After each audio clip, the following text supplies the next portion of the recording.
Kedua, doa yang dipanjatkan selama memenuhi syarat, nanti kita sebutkan syarat-syaratnya. Selama memenuhi syarat, maka pasti diterima. Hanya saja ada tahapan pemberian. Kata Nabi SAW, tidak ada seorang muslim pun di muka bumi yang berdoa pada Allah kecuali Allah akan menjawabnya, tetapi melalui salah satu dari 3 tahapan. Yang pertama, Allah beri langsung di dunia permintaannya. Misal dia mengatakan, ya Allah sembuhin saya, lalu dia ketemu sama seseorang, orang itu dokter misalnya, atau misal kalau ada yang bertanya begini, Ustaz, dari mana saya bisa tahu kalau doa saya diijabah sama Allah? Maka jawaban saya adalah datang dalam bentuk sinyal. Misalnya kita berdoa di sholat tahajud, ya Allah terimalah, sembuhkanlah penyakit saya misalnya. Ya Allah mudahkanlah rezeki buat saya, mudahkanlah jodoh, mudahkanlah pekerjaan misal. Dari mana kita tahu doa kita diijabah? Perhatikan contohnya, kata ulama adalah kalau kita bilang ya Allah sembuhin penyakit saya, lalu Allah sudah ijabah doa itu. Besok misalnya kalau kita sholat malam tadi malam minta, besok kita ketemu dengan seseorang tamu datang ke rumah, atau ada teman kantor yang kita ketemu, atau partner bisnis, atau tetangga, ngobrol-ngobrol secara umum, terus tiba-tiba masuklah pembicaraan kepada penyakit kita.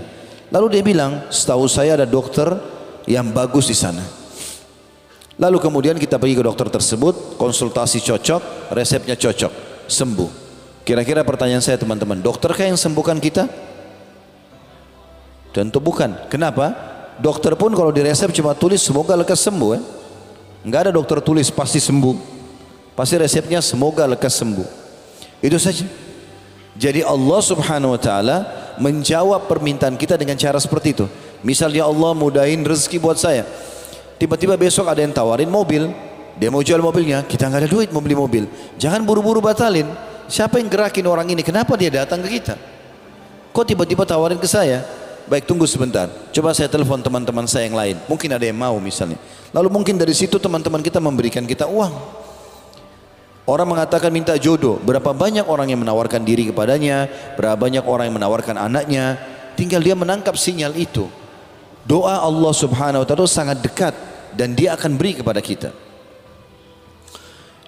Atau yang kedua, kata Nabi SAW, jadi tidak ada seorang muslim pun berdoa di muka bumi kecuali diterima doanya hanya melalui 3 tahapan. Yang pertama, Allah kasih langsung kayak tadi. Yang kedua, dihilangkan keburukan yang akan menimpa dia. Kata Ibnu Qayyim rahimahullah, kalau ada seorang hamba misal berkata, ya Allah sembuhkan anakku, anaknya sakit, lalu dia berdoa selama 10 tahun dan ternyata menurut dia anaknya belum sembuh, maka kalau dia mengira bahwasanya doanya belum diijabah, kata Ibnu Qayyim itu kekeliruan yang sangat besar. Karena kalau dia tidak berdoa selama 10 tahun, pastikan anaknya lebih parah daripada itu. Berarti doanya sudah diijabah. Dan terlalu banyak doa-doa kita yang Allah Subhanahu wa taala berikan setiap hari dan menghilangkan masalah kita. Contoh misal, bukankah tiap hari kita lapar teman-teman sekalian? Lapar nggak tiap hari? Lapar. Kita cuma ucapkan begini, lapar ya. Tiba-tiba makan tuh. Kita tinggal masuk rumah makan, beli, pulang ke rumah makan, minta sama teman dikasih. Kalau tidak makan tidak mungkin kita hidup sampai sekarang. Kita haus, masalah itu. Tapi kita bilang haus ya, tiba-tiba kita tinggal cari minum. Dapat, berapa tahun kita hidup sekarang? 20 tahun, 30 tahun, 40 tahun, minum terus tuh. Dan itu kebutuhan tiap hari. Hanya ucapin haus, dikasih. Ngantuk, tinggal tergeletak, tidur, diijabah sama Allah. Yang Allah belum kasih teman-teman sebagian kecil dari permintaan kita. Kalau kita kumpulkan semua permintaan kita dalam keseharian, yang Allah belum kasih cuma sebagian kecil, dan itu pun ada sebabnya. Nanti kita jelaskan itu. Tapi umumnya permintaan kita itu Allah kabulkan. Dan yang paling banyak di sini, kalau bukan diberikan langsung, Allah SWT hilangkan musibah yang akan menimpa dia. Tahapan yang ketiga, disimpankan untuknya yang dia panen dalam bentuk pahala pada hari kiamat. Di dalam sebuah riwayat yang lain, Baginda Nabi SAW bersabda, kalau atau akan datang nanti hamba-hamba pada hari kiamat, dikasih pahala oleh malaikat bergunung-gunung, banyak sekali, dan mereka tidak pernah tahu ini pahala perbuat dari amal apa. Mereka berkata, kata Nabi SAW, dari mana pahala ini? Perasaan kami nggak pernah lakukan ini. Kata para malaikat, ini doa-doa kalian yang kalian ungkapkan di dunia, belum kalian terima jawabannya di dunia. Maka kata Nabi SAW, pada saat itu semua mereka berharap doa-doa yang mereka pernah panjatkan di dunia tidak dikasih di dunia, tapi mereka terima dalam bentuk pahala di hari kiamat yang meninggikan derajatnya di surga. Jadi nggak ada yang sia-sia. Allah Subhanahu wa taala berikan langsung, atau dihilangkan musibah yang akan menimpa dia, atau disimpankan dalam bentuk pahala pada hari kiamat. Lalu kenapa tidak mau berdoa? Pada saat Allah Subhanahu wa taala menelambatkan doa kita di dunia, itu karena Allah Maha Pengasih, lebih tahu mana yang terbaik buat kita. Mungkin kalau kita dikasih di dunia kecil, maka Allah simpankan, ya. Ibaratnya seperti bila anak anda meminta diizinkan untuk bertemu sama temannya. Contoh misal ada anak kita minta beli sesuatu, lalu kita mengatakan sudahlah nanti ayah atau ibu belikan. Kita mungkin di benak kita ingin membeli sesuatu yang besar buat dia, tapi bagi dia merengek minta sekarang. Kalau sekarang mungkin kita hanya bisa belikan sesuatu yang kecil, tapi kalau dia sabar 3 hari 4 hari ke depan, kita akan bisa belikan yang lebih besar. Kata para ulama, ibaratnya seperti itu. Kita kalau merengek sama Allah, belum dikasih, Allah lebih tahu. Allah sengaja menyimpankan untuk kita sesuatu yang lebih besar. Begitu juga pada saat kita merengek minta supaya diberikan sesuatu, lalu Allah tidak kasih. Allah bukan tidak dengar, karena Allah Maha mendengar. Dan Allah janji tadi dalam surah Ghafir ayat 60, Allah pasti ijabah. Lalu seperti apa memahaminya? Kata para ulama, maka Allah Subhanahu wa taala akan menghilangkan masalah-masalah dia. Seperti misalnya kalau anak kita sedang minta berteman sama seseorang, ada temannya, kita tahu anak temannya ini narkotika, pemabuk, pezina. Anak kita nggak tahu, lalu dia pamit, ayah, ibu, saya mau berteman sama dia, saya mau jalan malam minggu ini. Kira-kira kita sebagai orang tua izinkan nggak? Izinkan nggak? Benar, cuma 3 orang yang jawab. Kalau anak kita jelas mau bergaul sama penjahat, pembunuh, pezina, pamit sama kita sebagai orang tua, kita tahu ini anak temannya ini buruk, kita izinkan nggak? Tidak. Kenapa kita tidak izinkan? Karena kita lebih tahu daripada anak ini. Kata para ulama, pada saat seseorang minta sesuatu kepada Allah Azza wa Jal, lalu Allah belum berikan, bisa karena Allah ingin berikan sesuatu yang lebih besar, atau memang kalau diberikan kepadanya malah buruk, malah akan mengganggu dia gitu. Saya kasih contoh berhubungan dengan masalah ini. Ada seorang dokter di Ummul Qura, sudah masuk waktu Isya? Ada seorang dosen di Ummul Qura, beliau bernama Dr. Muhammad Hafizahullah. Saya pernah dengar cuplikan ceramahnya menyampaikan sebuah kisah unik berhubungan dengan masalah doa ini. Dia bilang ada teman saya sangat soleh, bagus sekali ibadahnya. Satu waktu dia lamar seorang wanita, dan ini bisa diambil pelajaran bagi teman-teman yang masih bujang. Ada bujang nggak hadir sini? Banyak. Kasihan betul. Maka Dr. Muhammad bilang, teman saya ini sangat soleh, ibadahnya bagus, luar biasa pokoknya, udah suka sedekah, bakti sama orang tua, semua kebaikan ada padanya. Satu waktu dia lamar wanita, satu wanita cocok udah, perempuan itu juga cocok, dilamar, sepakat 3 bulan lagi pernikahan. Subhanallah, 1 bulan berlalu dari masa kesepakatan 3 bulan ini. Misalnya Januari dilamar, April akan menikah. Berjalan sebulan, pas sudah lewat Februari, pihak perempuan ini tiba-tiba membatalkan tanpa sebab. Nangis-nangis sama orang tuanya, minta batalkan pernikahan. Sampai laki-laki ini disampaikan pada berita, dia tanya orang tuanya, kenapa? Apa sebabnya? Ada kesalahan saya lakukan? Enggak ada. Saya sudah tanya anak saya, kata ayahnya, tetap saya dia tidak mau. Pokoknya intinya batal pernikahan. Di lobi sana sini berusaha bicara sama pamannya, tantenya, enggak ada. Pokoknya anak perempuan ini sudah bulat, batalkan pernikahan. Nangis-nangis, enggak mau makan, enggak mau keluar kamar. Kata Dr. Muhammad, ini kejadiannya unik karena teman saya ini orang soleh. Dia tahu betul orang yang rajin sholat malam, 5 waktu di masjid, luar biasa pokoknya amalnya. Kata dia, temannya merasa, teman saya sudah merasa sudah nggak ada jalan lain, ya sudah dibatalkan pernikahan. Tapi dalam 2 bulan yang tersisa, misalnya tadi kalau kita bilang Januari ke April, bulan Februari sudah lewat dibatalkan, maka bulan Maret sama April ini dia terus berdoa. Anak muda ini terus berdoa. Terus dia berdoa kepada Allah dan doanya selalu, ya Allah kembalikan dia kepada saya, mudahkan saya menikahinya, saya suka dia, jangan sampai saya malu di tengah-tengah masyarakat dan segala macam bahasa. Kata Dr. Muhammad, saking seriusnya teman saya ini berdoa, kalau saya lagi ketemu di masjid antara azan iqamah, selalu aja saya dengar doanya minta kembali perempuan itu. Dan saking kesiannya saya juga bilang, ya Allah kabulkan. Karena luar biasa doanya, merengek-merengek minta nikah sama perempuan ini. Kata Dr. Muhammad, jadi pertanyaan buat saya, 2 bulan dia berdoa berturut-turut, Allah seperti nggak kabulkan. Terbukti setelah bulan hari H pernikahannya yang tadi ditentukan itu yang dibatalkan, lewat perempuan ini rupanya tunggu tanggal itu, lewat tanggalnya dia lamar oleh laki-laki lain menikah. Jadi orang baru melamar tiba-tiba diterima menikah.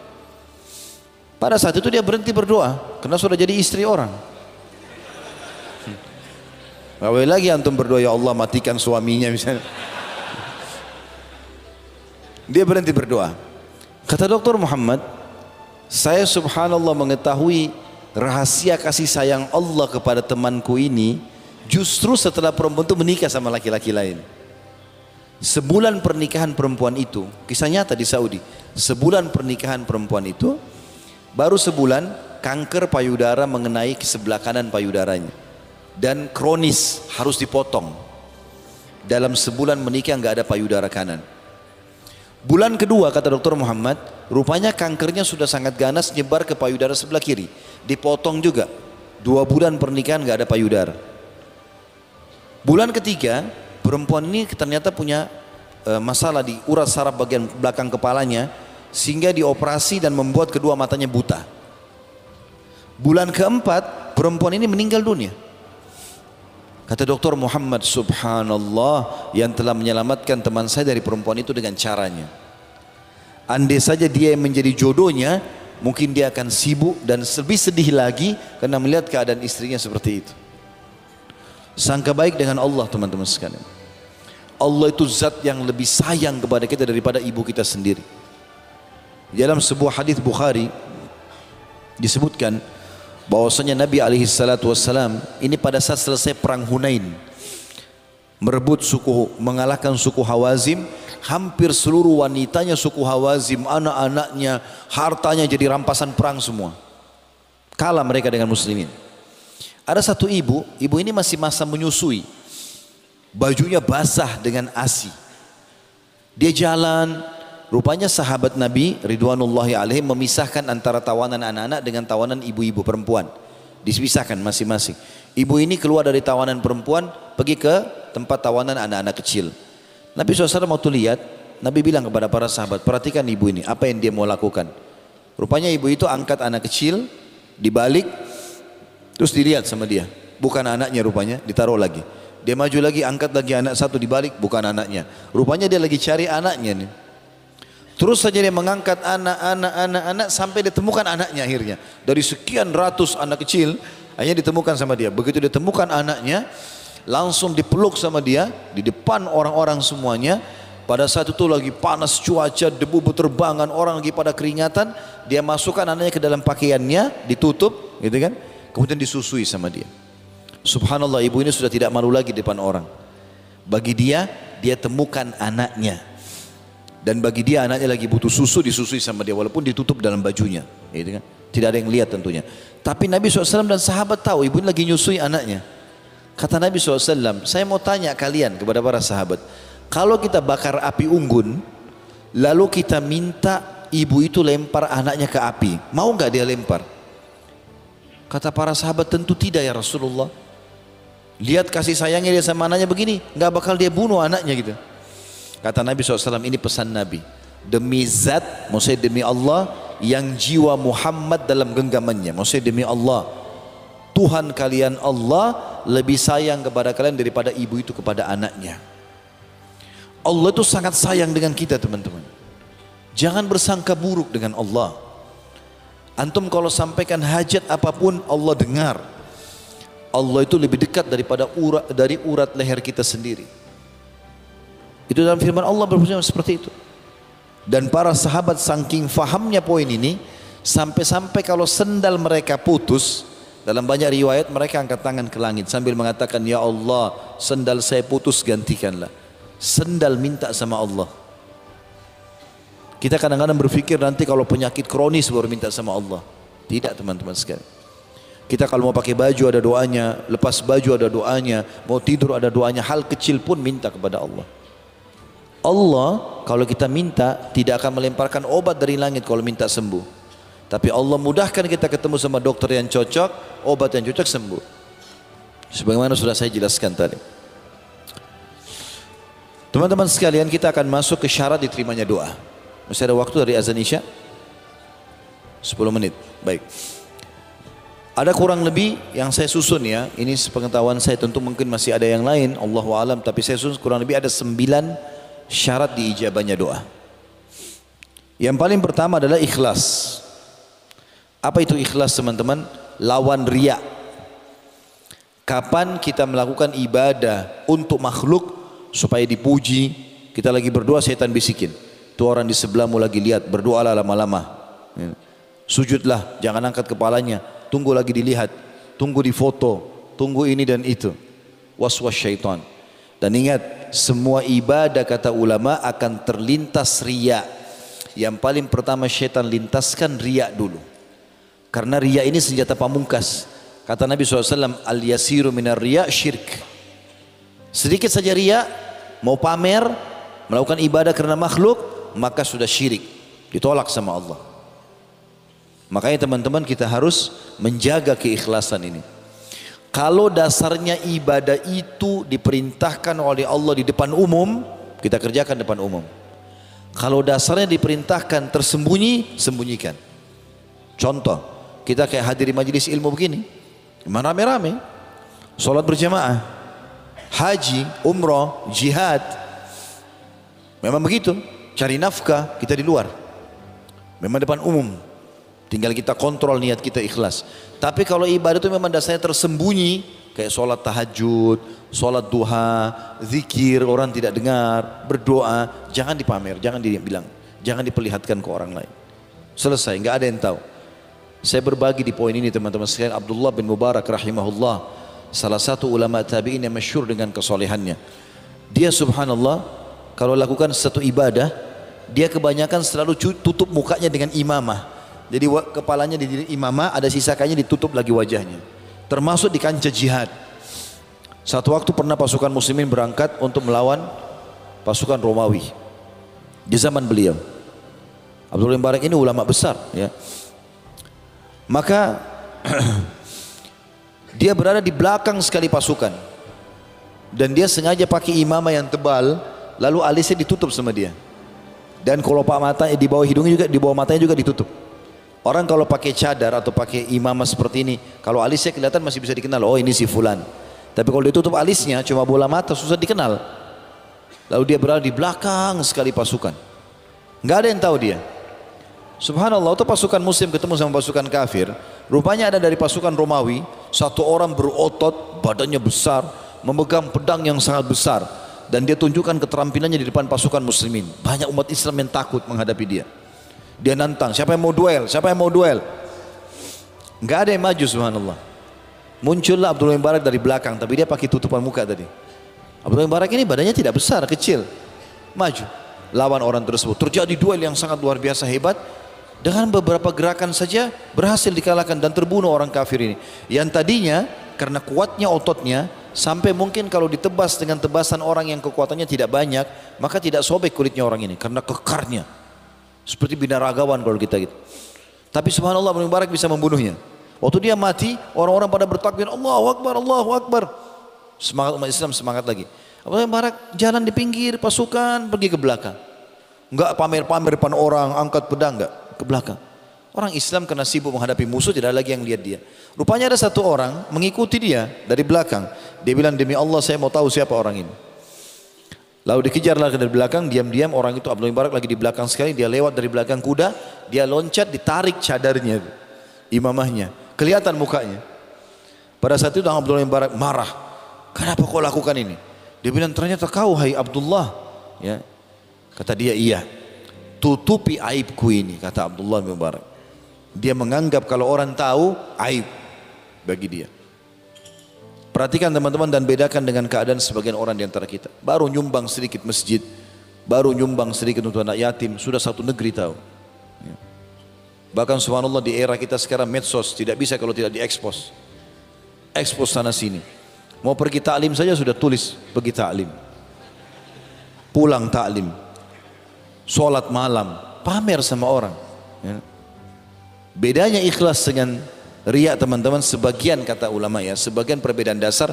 Kalau ikhlas itu tidak akan bicara kecuali ada pertanyaan. Misal kita mau ke masjid, orang tanya, mau kemana Pak? Mau ke masjid. Kita nggak mungkin juga diam. Kalau kita bilang nanti kalau saya jawab riya nih, akhirnya orang jadi curiga. Kalau ditanya jawab, itu ikhlas. Ditanya saja. Kalau riya tidak ditanya, dia yang menceritakan, dia yang bertanya. Kau puasa nggak? Puasa nggak? Saya puasa. Nggak ada yang nanya. Riya. Gitu kan? Ikhlas ini Allah perintahkan dalam surah Al-A'raf, surah nomor 7 ayat 29. A'udzubillahi minasyaitonirrajim. Qul amara rabbi bil qist wa aqimu wujuhakum inda kulli masjidin wad'uuhu mukhlishina lahud-din kama bada'akum ta'udun. Katakanlah hai Muhammad, Tuhanku menyuruh menjalankan keadilan dalam setiap keadaan, harus adil.